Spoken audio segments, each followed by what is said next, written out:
tooth is pointing towards the floor. This is the root tip right here. So the root, the CJ, in which usually the gingiva is a little bit coronal to CJ, normally is 1.4 millimeters based on the literature. That means wherever CJ is, on the facial aspect, the gingival margin is around 1.4 millimeters. Got it? All right.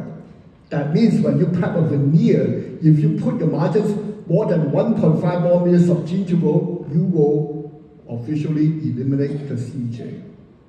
The bad news is you're into dentin and cementum, and your dentin bonding will be significantly compromised. Got it? All right. So now, my body is a tooth, right? Let's say that normally you know that the barrier is a CJ, the gingiva is 1.4 millimeters coronal to it. How about the bone? Underneath that, there's a piece of bone.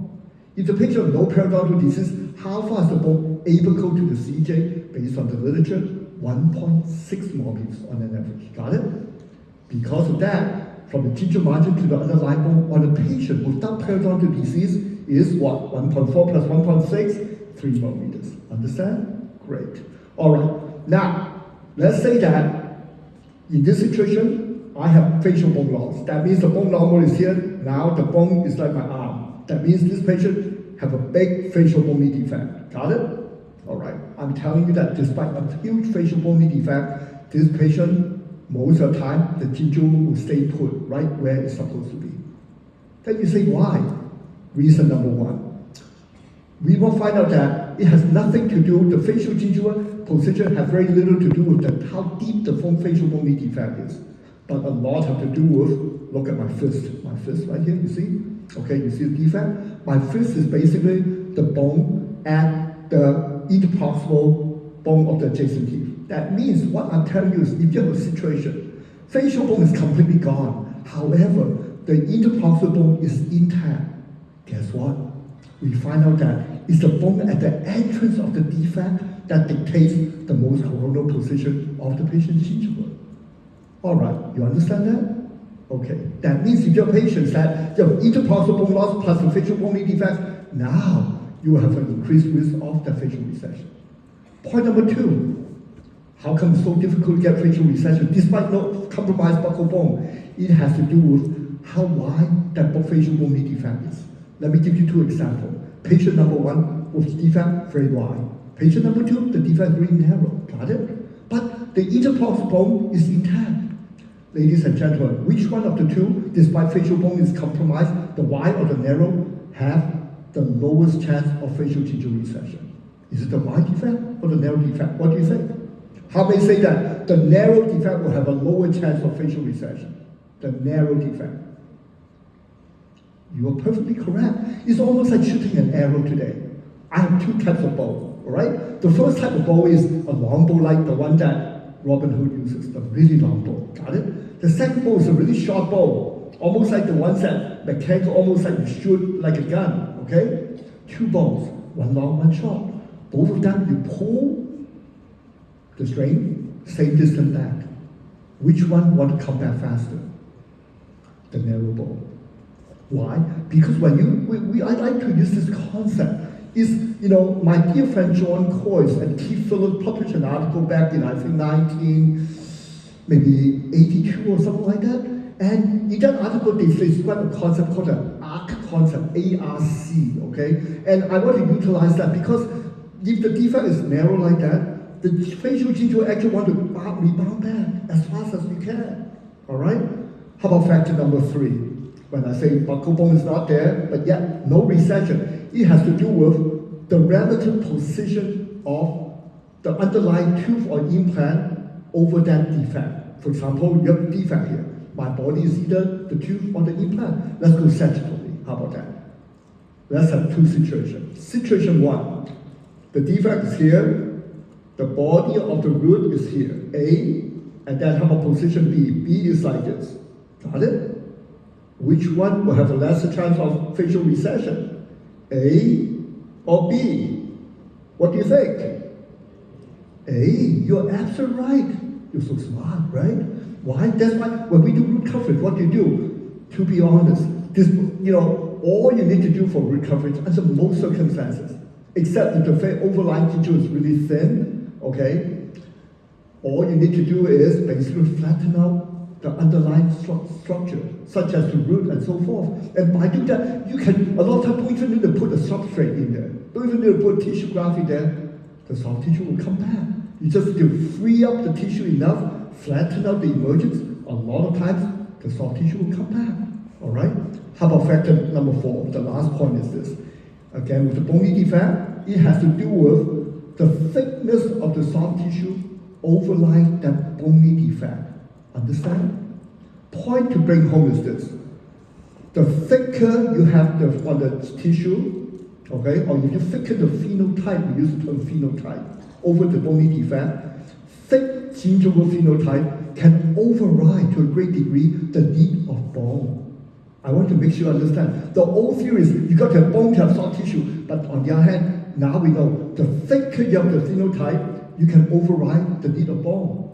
You can even no bone, if you thicken the tissue enough, you can actually have no recession. So that's why a lot of times you hear people do tissue graft, they can boost it out, and sometimes people challenge that, oh, if you do tissue graft with the underlying bone, will that work? It will work to a great degree. All right, so we're going to look at these 4 patients. How are we going to treat them? What is the thinking process? Now, before I go back to those 5 patients, I'm going to introduce you to 2 new patients real quick. I want you to look at these 2 patients and see what can you learn. You see the year, that's when I first saw the patient. You see the arrow, that's the patient coming with either a tooth that's failing or a tooth missing. If you look at these 2 patients, radiographic-wise, it shows no periodontal disease. The bone is there, the tissue thickness is thick. If you are the surgeon, you can put an implant on this patient. And if you ask yourself, how difficult or how easy is this patient, how would you rank it?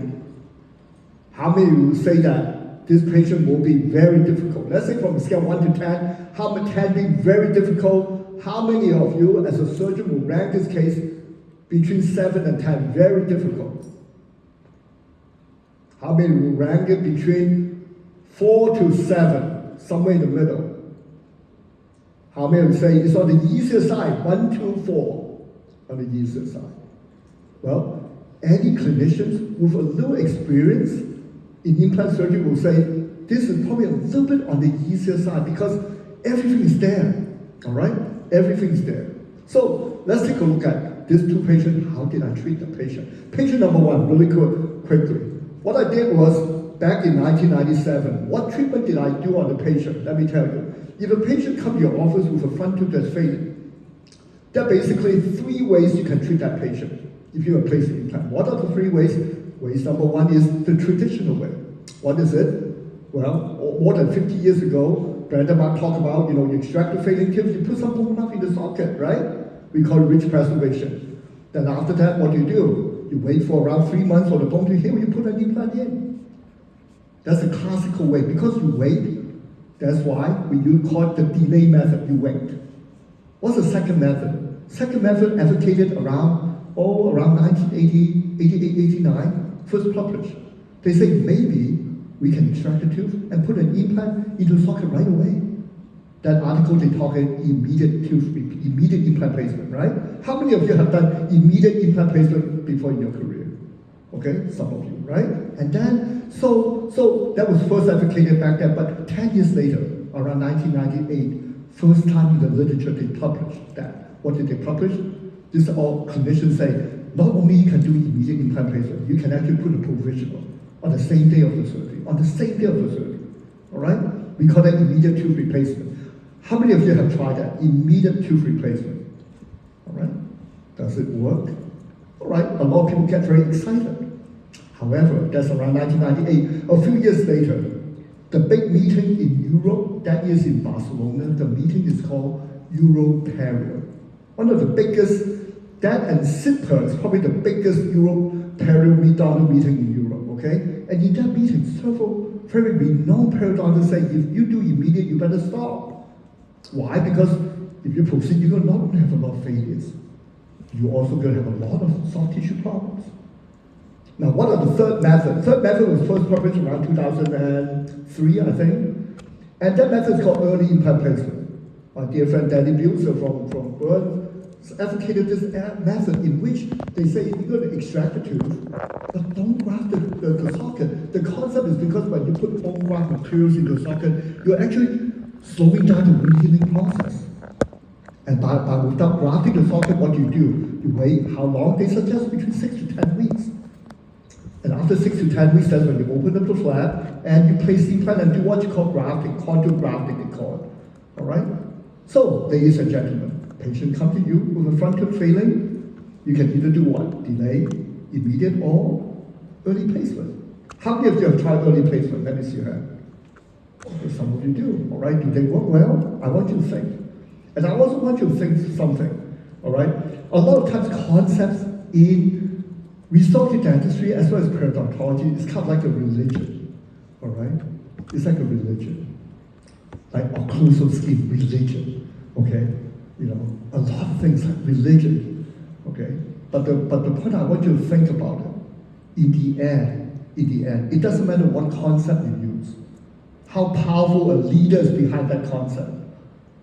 Every concept has a flaw. Just like, sorry, every religion, even religion has a flaw. You may not want to believe in that. The problem is not up there. The problem is down here. A lot of times the laws are set by human beings. Human beings are flawed, unfortunately, and that creates a problem. So my point is, immediate delay and early placement, doesn't matter which one you have to take, they all have potential drawbacks. Unfortunately, I hate to tell you this. All right, so what did I do on this patient in 1997? Okay, she actually came from this side of the world, India, closer to, very close, you guys, India, okay? She came to the United States to study her PhD in mathematics. And you know, anybody studying PhD in math is heck of smart, you know, smarter than me as a little dentist, you know. They're so brilliant, right? So she came and studied her PhD, and then she had this tooth here. And what treatment did I do on her back in 1997? I'm no different than all of you out there.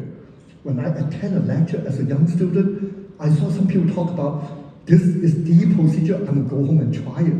And at that time, back in 1997, the hardest topic is immediate. So therefore, let's do immediate, and that's exactly what I did. I extracted tooth, placed implant, and this 6 years later. If you look at that implant, it's a Jurassic Park implant, let me tell you. Okay, the implant system is called Stereos. Anybody ever heard of the name Stereos? You just revealed to me your age, unfortunately, okay? Stereos haven't been around for a long time, okay? But the point is this, if you look at this 6-year follow-up, clinically, what do you think? Radiographically? Perfect. And in fact, it was so perfect that as a young clinician, I mean, my mentors told me, Joe, why don't you publish this case? And at that time, let me tell you, back in 1997 or 2000, I had no inclination to be a podium speaker, nor I have any inclinations to be known, nothing. I just want to basically open a practice, make some money, and buy my dream car. And at that time, as a young, you know, naive fellow, my dream car is a Porsche 911 Turbo, okay? But then, this case changed my life as a dentist. Why? Because I published this article and many people asked me to lecture.